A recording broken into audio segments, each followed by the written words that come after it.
I wanted to talk about you, if that's all right. You know, I'm from Tevinter. Wasn't a slave, but even citizens have it rough if they're not mages. I was a soldier, but women joined the ranks under a different program. When they found out I was passing, it got ugly. I ran, met Bull near the border, and ended up here.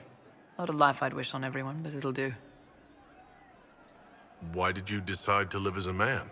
I didn't decide anything. I've been like this my whole life. My parents wanted me to marry up. They tried to find me a nice merchant's son.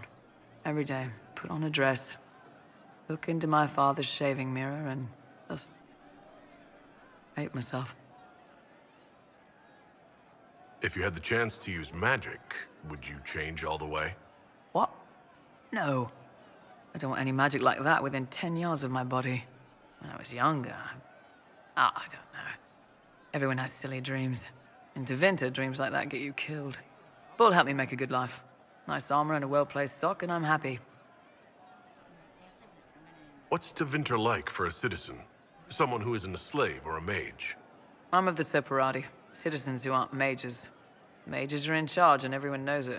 But a wealthy merchant can have an easy life. At the low end, people just try to stay out of slavery. My father was a tailor. I joined the army after the Imperial slaves drove him under. How did slaves drive your family out of business? My father made shirts, aprons, that kind of thing. Nothing fancy. One of the magisters had a pet project to prevent the poor from dying of cold in the winter. Nice, right? He had Imperial slaves making simple peasant clothes and selling them for almost nothing.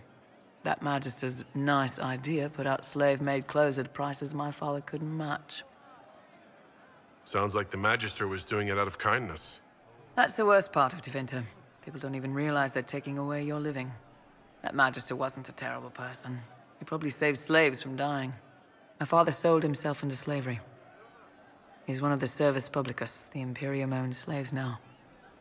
You said you left Tevinter when they discovered your secret. Women are allowed to serve, but only in certain ranks and disciplines. I was up for promotion, but the healer I'd bribed to sign off on my physical had to tend to a sick Magister. When the replacement healer saw what was or wasn't in my paths, he made threats. It was slavery or death, so I knocked him out and ran. It's against the law to pass as a man. It's a crime to lie on an Imperial application for service. Would have been a heavy fine or slavery. For 10 silvers, the healer said he'd tell the Tribune I was sick in the head. Some pity for the mad little girl. That was when I hit him. I'd served for a few years. I was good at hitting. I'm surprised you escaped from the Tevinter Imperium so easily. It's not like I lived in Minrathous. I was in Trevis, not far from the Navarran border. It helped that I was being chased as a deserter, not a runaway slave. Slave hunters only get paid for what they catch. They're efficient bastards. We'll talk later.